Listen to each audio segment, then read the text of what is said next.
Hello everyone, and welcome to my channel tonight, where I talk to all of those that have lost a loved one. Tonight I'm going to talk to you grieving moms, and this can also go for others that have lost a loved one. But for those that don't know me, my name is Donna Wog, and I am the founder of Grieving Moms Forever. We have over 33,000 grieving moms in our group. Many have lost 1, 2, 3, 4 children.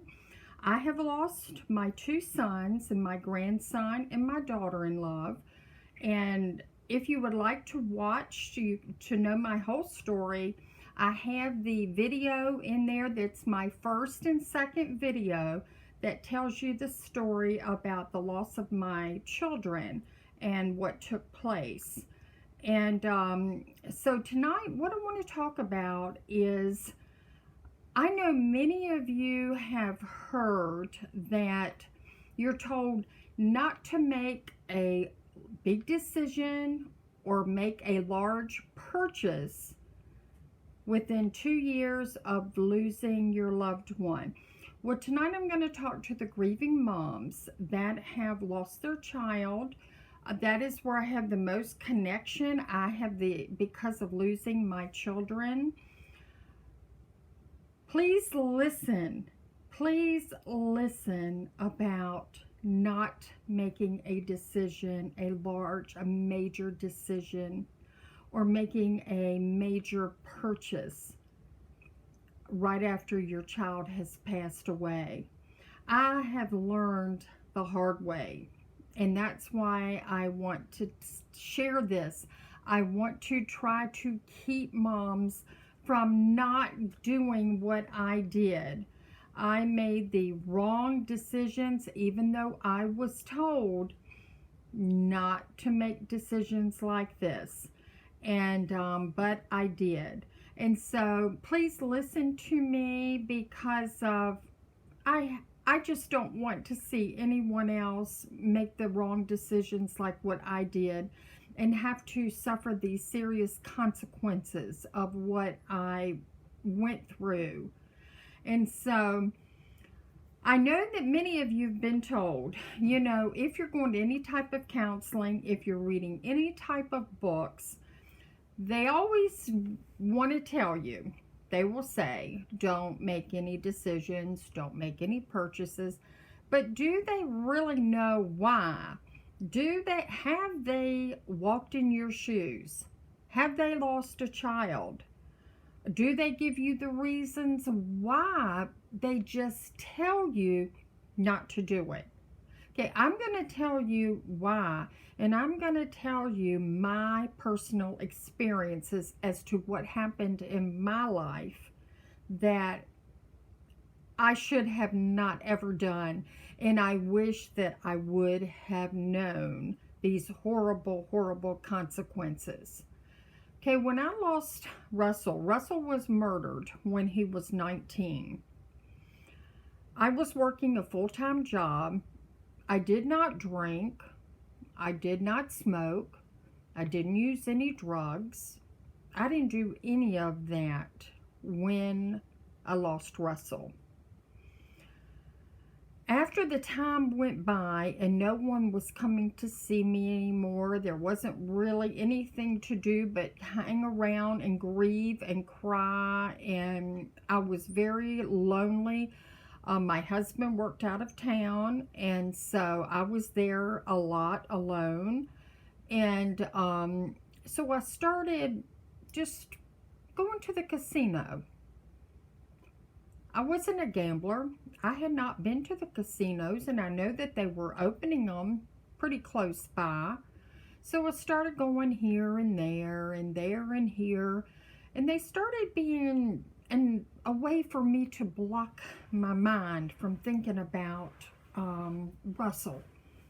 They were a way to escape for just a short time, but then it kept getting worse and worse and worse. And I just started going more and more, spending a lot more money, a lot of money. And I could not get control of myself. I started sneaking.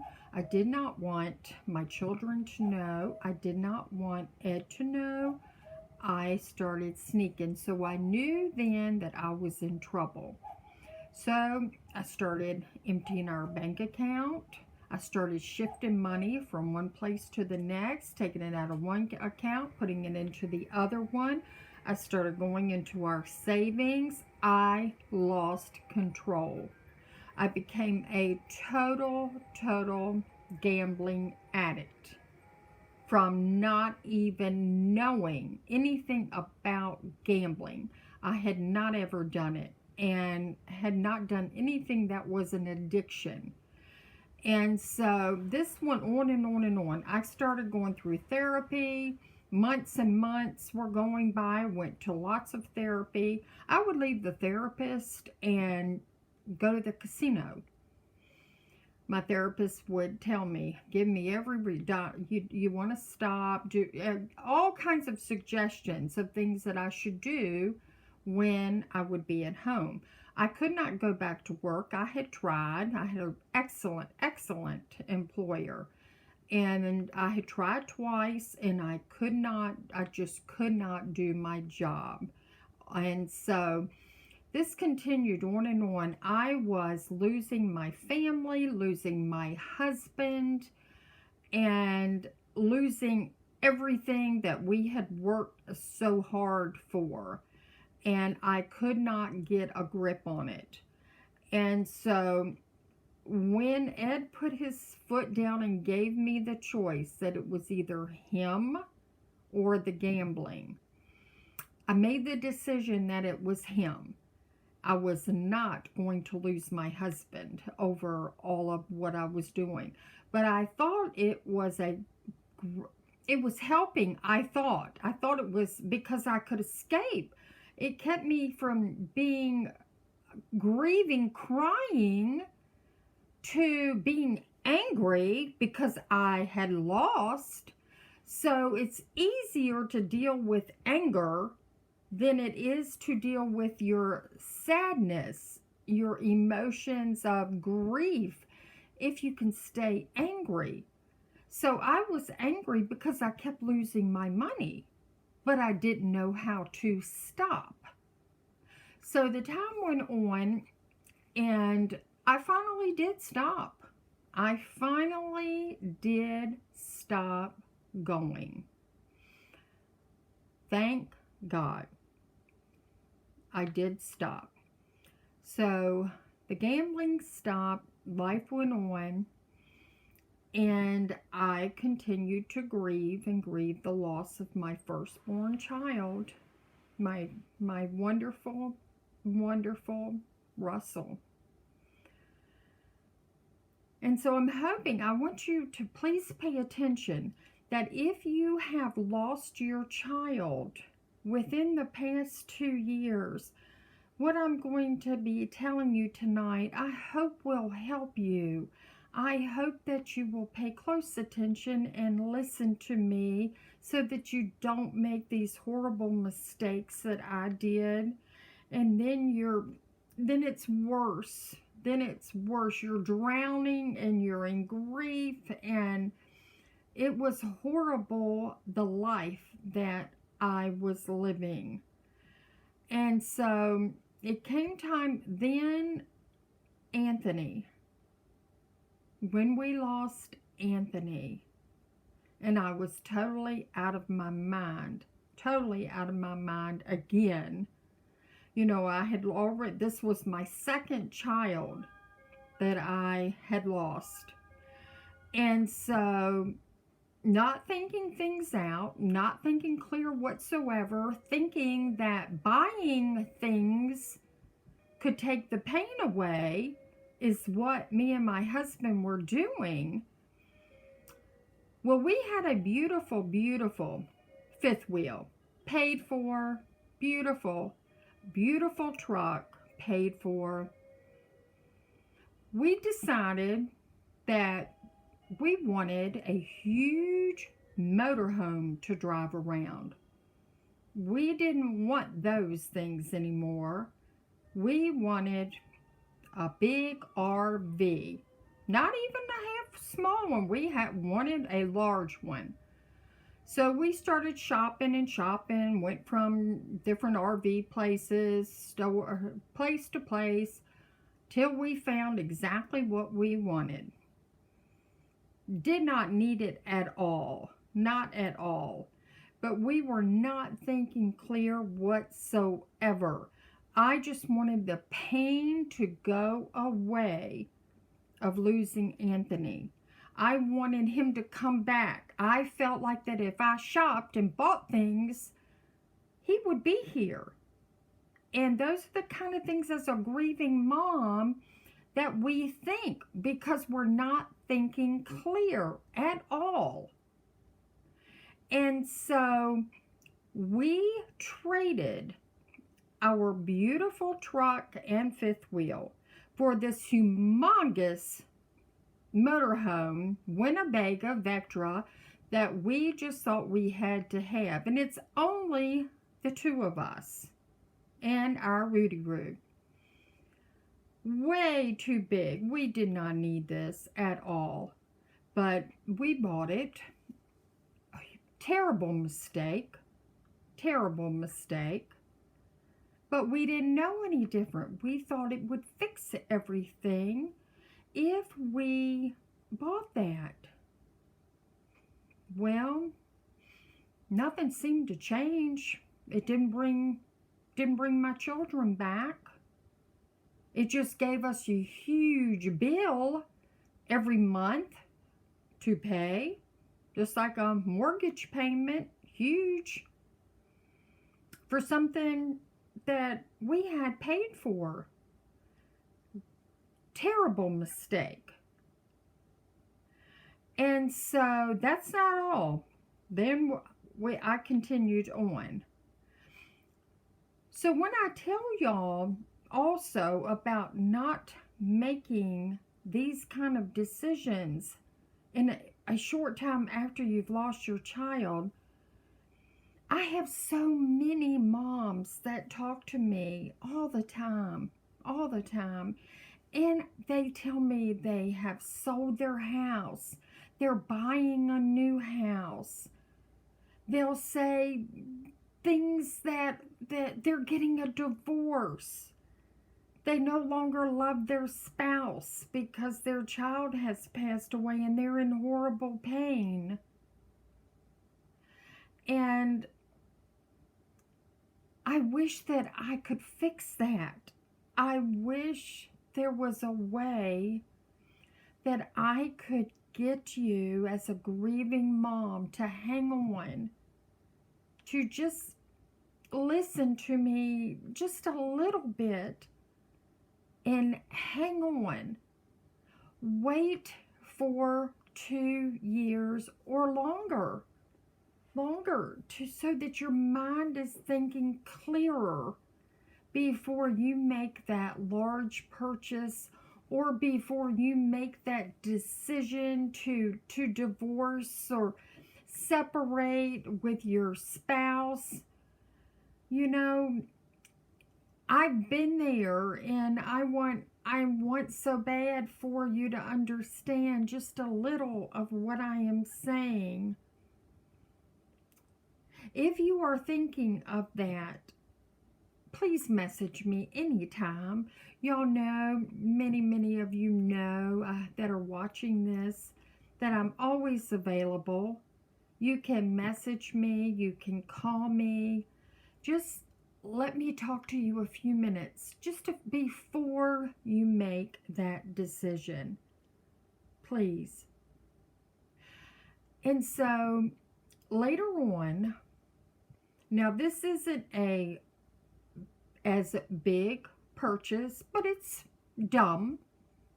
Something I would have never done in my normal mind, because I don't shop in that kind of way. I decided that, you know, I had gotten my eyes examined and I needed to go get glasses. So I went into this like glass boutique type of place that had high-end frames. And I can't even really remember me in there because I was so out of my mind in grief and I needed glasses. I didn't care how much they cost. I just needed to go get glasses. And why I thought that I needed these expensive high-end glasses was totally ridiculous because I don't shop that way. But while I was in there choosing, there were glass cases with locked glass in there, frames. So I tell the lady that is walking with me, choosing them, that I wanted the ones in the glass case. And so she said to me, well, now those are our higher end glasses. And I said, well, that's okay. I want to see those. So she opens the case and she hands them to me, and I look in the mirror and I went, oh, okay, well, I'll take these. Had no clue what the price was. No clue at all. So I looked at another pair, and they were a little smaller. And I said, well, I'll take these too. Had no clue. Didn't care. I was out of my mind in grief. I go over and I sit at her desk for her to put the prescription in and everything and total and tell me how much that the glasses were. And needless to say, I bought the glasses that I am wearing and the other ones that you see me wear that are smaller. These are Chanel, and my other pair are Prada's. Who in the heck? I am just an average girl on an average income. I do not have money to just throw away and buy expensive things like that. But I was so caught up, I was grieving so bad that I thought those things would fix me. I just thought that if I got those expensive glasses, it would fix me. No, it didn't. So I came out, I got the bill, I paid, I came out. Felt horrible. Ed was waiting for me. I had been in there for a long time. Ed was in the car waiting patiently. And I took and I hid the receipt because I did not want him to see how much that I had just paid. Well, over the time, I have told him, he does know how much that they were. And I have made it up by only getting my lens replaced for the past 3 years. I have kept the same frames to get my money's worth out of both of the pair. And so I feel like I have taken care of that. But it was a terrible, it was a large purchase. I'm going to tell y'all that for those two pair, it was just at $2,000. That's a lot of money. I get glasses 2 for $1. If I like to get my frames for $39.99 in my normal mind, I would have never done that. But I was grieving, and it was only a short time after that Anthony had passed away. I wasn't thinking at all, not at all. So later on, which was last year, I made a decision that I wanted weight loss surgery. I wanted all this fat cut off. I thought it would be simple. I thought that was a surgery that they do all the time now. I'd heard many people that had weight loss surgery and looked great. So I decided that I was going to do it. And so I researched and contacted different people, friends that had had it done, and I chose then the surgeon. So I went and I did all the paperwork, and it takes, if you have not had weight loss or know anything about weight loss surgery, it's like a year long of specialists you have to go through. You have to go to so many different doctors and pass all these different tests of heart doctors, neurologists, psychiatrists. You have to go through all of these things, specialists, before they will do your surgery. And so I was going through the steps, doing what I thought I should be doing. Well, the surgeon was not real happy about the whole situation of me wanting surgery. I didn't care. I wanted surgery. I didn't care. I just do it. And so I had to go to a psychiatrist, which absolutely wrote everything to say that I should not have the surgery because of losing my children.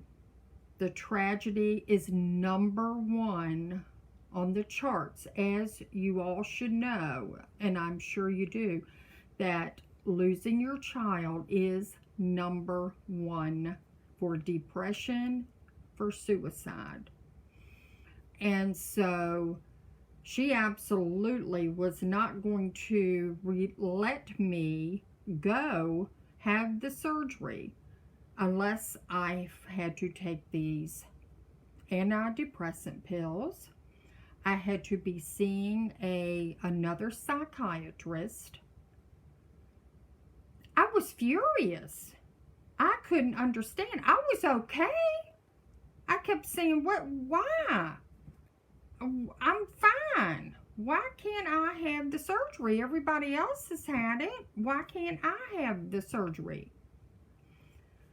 So this went on, and I talked about this. I was so upset, but I went ahead with the steps. I went for counseling. I did get the paperwork to say that they believed I was okay to have the surgery. I went through all of that.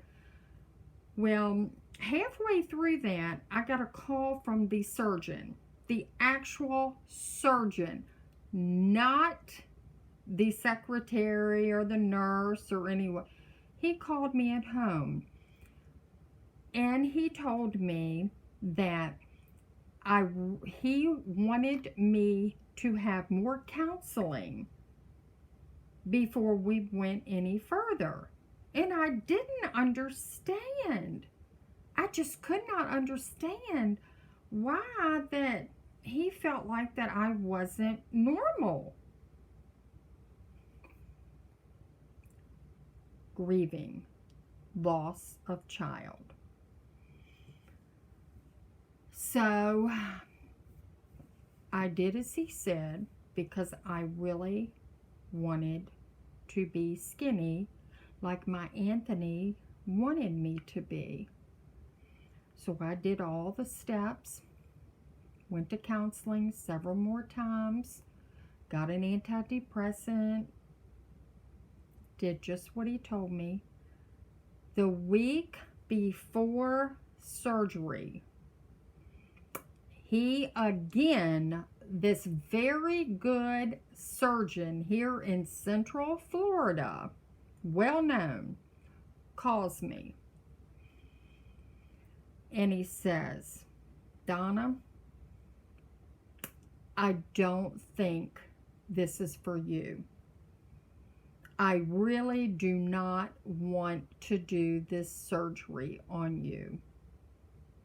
And I was floored. I had spent months and months going to specialists for the preparation of this surgery. I never could understand why. Why me? Then he said, let me explain to you my fear. He said, you eat for comfort.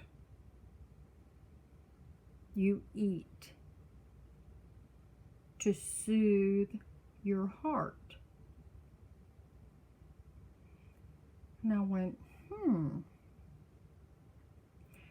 He said, I can do this surgery. You can have this surgery. He said, but I want to tell you, you could set yourself up to become an alcoholic, a drug addict. He didn't know that I had been a gambling addict when I lost Russell, nor did I tell him or the psychiatrist. And he said, through your grief, and he brought back to my attention of the loss of my children on the phone. I sat and he said, you are not going to be able to eat. He said, when you have this surgery, you will not be able to eat. You just won't. You'll be throwing up. You are not going to be able to consume a large amount of food. He said, and it's going to lead, he said, I'm afraid. Now that came from the surgeon's mouth. He said, I am afraid for you. He said, so I want you to wait. He said, I want you to wait for another 2 years. He said, I'm going to be here and you can have the surgery. He said, but I want you to wait because you are grieving and this is not the time. This is a major surgery, a life-changing surgery. So I said, okay, and I hung up. He was absolutely right. Absolutely right. What in the world, where would I be today if I had gone ahead and had that surgery and not being able to eat? I do eat for comfort. I do. When I am sad, I eat. When I am crying, I eat. When I am smiling, I eat. When I am happy for the moment, I eat. So he was very right.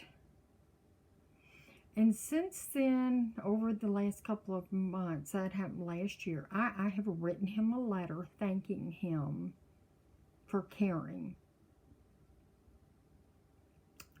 Because I was making a terrible decision in a short time of losing Anthony. I was not thinking clear whatsoever. I was just going after anything and everything that I could that could block the pain, cut the pain out. If you get all this skin, you can cut the pain out. It wouldn't have happened. I don't know where I would be today. Would I have gone back to gambling? Would I be drinking? Would I be using drugs? Smoking? I don't know. But he helped me from making too quick of a decision while I was grieving. So these are the things, ladies, moms, that I am saying and how important that it is to try so hard not to make any decisions like this, any kind of these major decisions, large purchases, buying your home, selling your home. But those are large purchases when you are not thinking clearly in your mind, or divorcing your spouse, separating from your spouse, just because you're trying to take the pain away. We look for all different things to do to try so hard to get rid of that horrible, excruciating pain of losing our children. I know, moms. I know. But nothing will bring them back. Nothing, no winning the lottery, millions, billions, trillions of money will not bring our child back.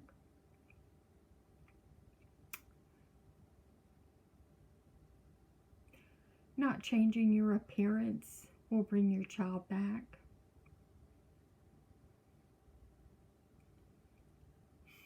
Not buying that new house, or selling the one that your child lived in will bring them back.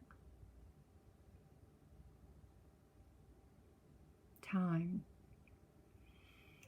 As I tell you all every day, baby steps. Baby steps. Don't get hung up in drinking. Don't get hung up in gambling.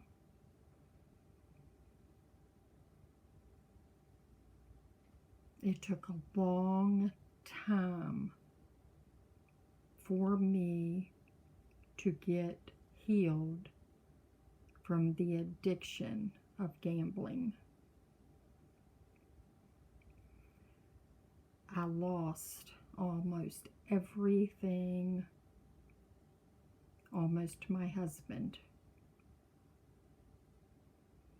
So I'm hoping that this video will help you. I do. I hope so much that my videos are helping you in some kind of way. That's my purpose. I never want moms to feel or live through the horrible, horrible nightmares that I have had to endure. I don't want anybody to have to live that way. And I really do care. I truly, truly do care.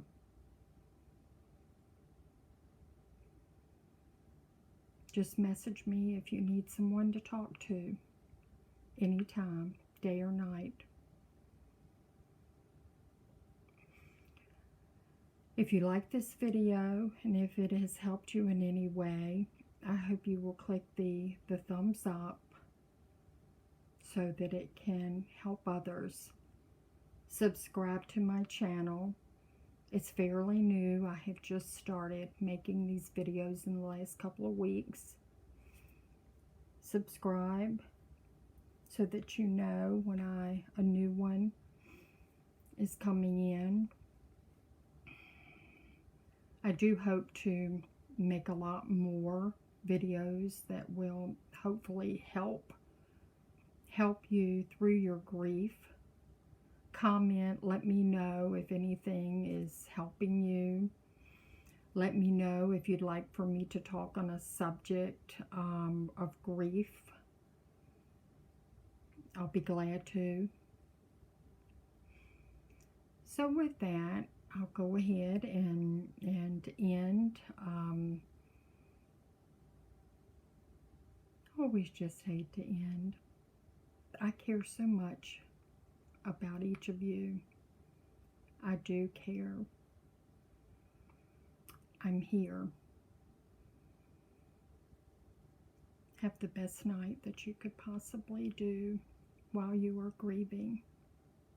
I love you all.